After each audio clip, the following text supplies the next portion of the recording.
Debo Samuel has been this year is what everybody on this next segment has not been. So we're talking our top 5 segment this week, and it's our top 5 disappointments halfway through the NFL season. So Mize, you went first last segment. I'll go ahead and go first this one. So I'll get us going.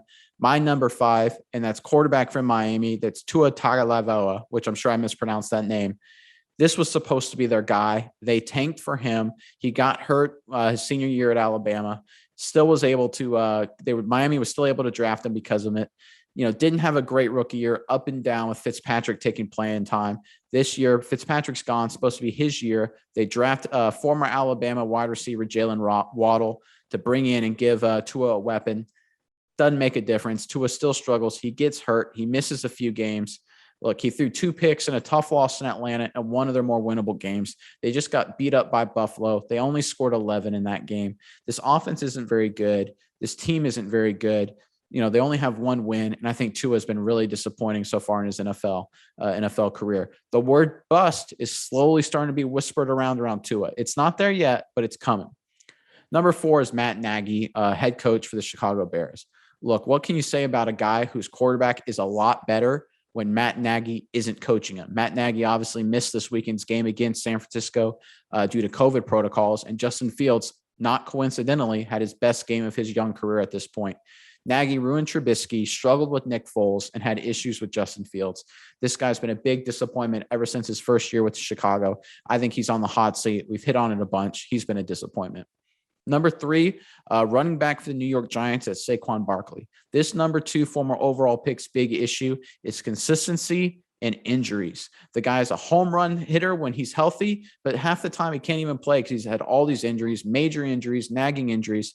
He just hasn't been able to be healthy. One of my favorite sayings is the best ability is availability, and he hasn't been available. And, even when he has played this year, looking at the stats, he averaged less than 50 yards per game, less than 4 yards per carry. Coming out of Penn State, he was viewed as a generational type player. He is definitely heading right towards bust category right now.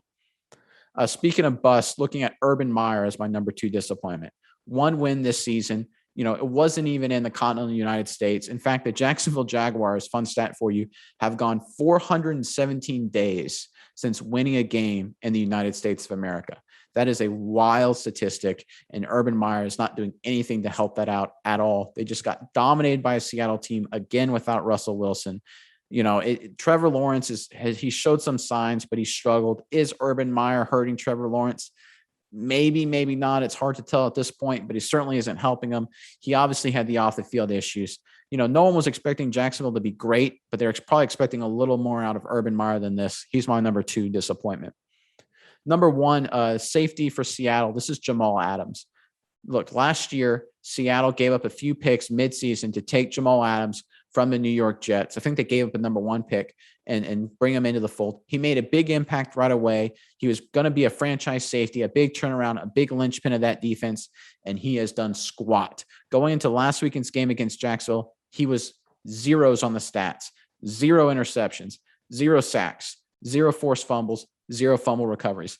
This guy is supposed to be a playmaker, and he isn't making any plays. Talk about not living up to his contract. The guy isn't even doing anything. He's been a liability in coverage. He's been liability in the run game. The Seattle defense is ranked very close to bottom in almost all major defensive categories. Everyone talks about their issues with Russell Wilson getting hurt. A big part of the problem has been their defense, and a big reason why has been Jamal Adams. There's been all this talk about Adams being an all-pro guy, an Earl Thomas, Cam Chancellor kind of hybrid, and he has just stunk. He needs to step up his game if the Seahawks have any chance to turn their season around, because he has been really bad the first half of the season. I've been totally disappointed in his performance. He's my number 1 guy in terms of being disappointed in the first half of the NFL season. My honorable mention, I got to go a little different here. I'm going to go an entire division. I'm going to go the NFC West. They obviously have good teams, and the Rams and the Cardinals are obviously at the top, each with 1 loss. And San Francisco is not bad. I just think it's just been disappointing because we all kind of expected these 4 juggernaut teams, maybe 4 top contenders in one division. And with the injuries with Seattle, the injuries that San Francisco has had to play through, they just division hasn't lived up to the hype. Even the Rams have obviously now had an ugly loss. The Cardinals have had an ugly loss. I think at a certain point, this division is still elite and they still have some great contenders. I just think we were kind of hoping for this all-time great division this year, maybe a division with 4 teams, potentially making the playoffs because there's 3 wild cards now. It's not looking that way now. So my honorable mention disappointment is the NFC West. And I think what you described is exactly what we were looking for. Disappointing. It was just disappointing. But like you said, 4 playoff teams. That's obviously the AFC North. There's currently 3 teams that have made the playoffs. Go figure. But my list is very different from yours, by design almost. But, different people see different things as disappointing. Some of these are more personal to me than others. But I'm going to get us off started. Number 5 on my list is Baltimore Ravens left tackle Ronnie Stanley. And there's a theme on this list. Ronnie Stanley 2 years ago got paid a mega $100 million contract.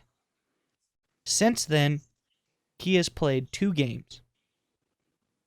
He got hurt in 2020 with a broken ankle. He was able to make it back for 1 game this season, and then somehow re-aggravated the injury and is now out for the rest of the season again. And I don't know what else you could say about something like that. Then it's extremely disappointing. It makes me even wonder. I know he's a phenomenal player. I know when he's on the field, he's one of the best left tackles in the NFL. But we've been doing okay without him. We had to pay him the world, and he can't stay healthy enough. I know they're freak accidents, the broken ankle. No one could expect something like that. But it's been extremely disappointing that ever since he's gotten paid, he has underperformed. Number 4 on my list, Christian McCaffrey for the Carolina Panthers.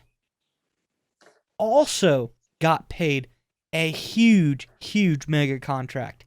He's been expected to put the team on his back, but since he was paid in 2019, he has also been constantly injured. This year, he is out for the season. The last few years, he's been banged up, missed 2 or 3 games here, 2 or 3 games there. He has constantly underperformed. He has not been able to carry this team anywhere. And if he's going to get paid like he's the guy, he's almost getting paid like he's the quarterback on that team, he has not performed up to the standard that has been expected from him. My number 3 disappointment on this list is a coach. Mike Zimmer for the Minnesota Vikings. Mike Zimmer has a high-powered offense. At one point in time, he had Kirk Cousins, he had Adam Thielen, he had Stephon Diggs, and he had Kyle Rudolph. All pretty high-level players. He decided to get rid of Rudolph, which I'm okay with. He decided to keep Thielen and let go of Diggs. Diggs has vastly outperformed Thielen, so I think it's a questionable decision on the choice there. But mainly I'm getting at, Mike Zimmer has been heralded as a defensive genius. And he has one of the absolute worst 29th ranked rush defenses in the NFL right now. They've been absolutely exposed on defense through running attacks, and I think for you to be this defensive genius head coach, I don't understand how your strongest strength, you're one of the worst in the league at currently, and that's just unacceptable and disappointing to me. My number 2 pick brings me much joy to say that it is none other than Baker Mayfield, a former first-round number 1 overall pick. 2 superstar running backs in Kareem Hunt and Nick Chubb. 2 superstar number 1, bona fide number 1 caliber receivers in Jarvis Landry and Odell Beckham Jr. 2 superstar tight ends in Austin Hooper and David Njoku. A very strong offensive line that has been retooled this season. An incredible defense. I've said this before this episode. Incredible defense. Where you have Myles Garrett about to set a record of sacks in the NFL. Yet he has underperformed every season. And it is a team, like I said earlier, like the Los Angeles Rams. But the Rams needed a quarterback to succeed. The reason the Browns are not succeeding, the sticking point, is the quarterback. When you build a computer or you use technology, there's a thing that people talk about as a bottleneck. It's the weakest part of the machine that you have built, and it's what's holding it back. The bottleneck of this Browns team is Baker Mayfield.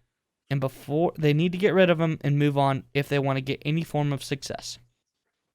But I digress. This is just number 2. Number 1 on my list is Patrick Mahomes. Patrick Mahomes went to 2 straight Super Bowls, won 1. Since then, he has been one of the worst quarterbacks in the NFL.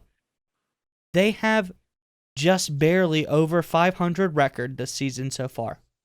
He is the leader in turnovers. He's number 1 in interceptions, very high in fumbles, number 1 overall in turnovers this season. The offense has looked embarrassing. The defense is actually the worst defense in the NFL. The only thing that could happen, you send Mike Zimmer over to Kansas City, and maybe they finally get like the worst team that they could possibly have.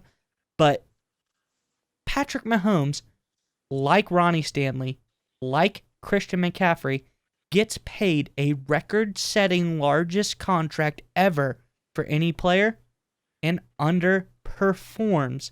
What is the trend here lately with players getting paid mega contracts, record-setting contracts at their position, and then constantly underperforming? Yes, we set high expectations on them, but they gave high-level performance up to this point. If they would have just performed like they did before, no one would be saying anything. But these guys have constantly regressed below the mean after they get paid mega contracts. And it's very, very disappointing. I would be very upset if I was a Chiefs fan, knowing that I'm stuck with this guy for the next 10 years, and he's finally showed his true colors when they go to pay him. Can he carry the team on his back? As of right now, I say no. No, he can't. He needs some help. And finally, my honorable mention that I have to throw in, it's a binding contract. Each show is Ben Roethlisberger of the Pittsburgh Steelers. Big Ben devoted his life to Jesus in the offseason, which I think is great. He lost a ton of weight. They said it's now Skinny Ben. Skinny Ben's back. He's going to be more mobile. He's going to get less injuries because he's more healthy. You know, his mind is God, family, football. He's not has any outside distractions. And he's been nothing but subpar and makes me wonder why he's still on the team.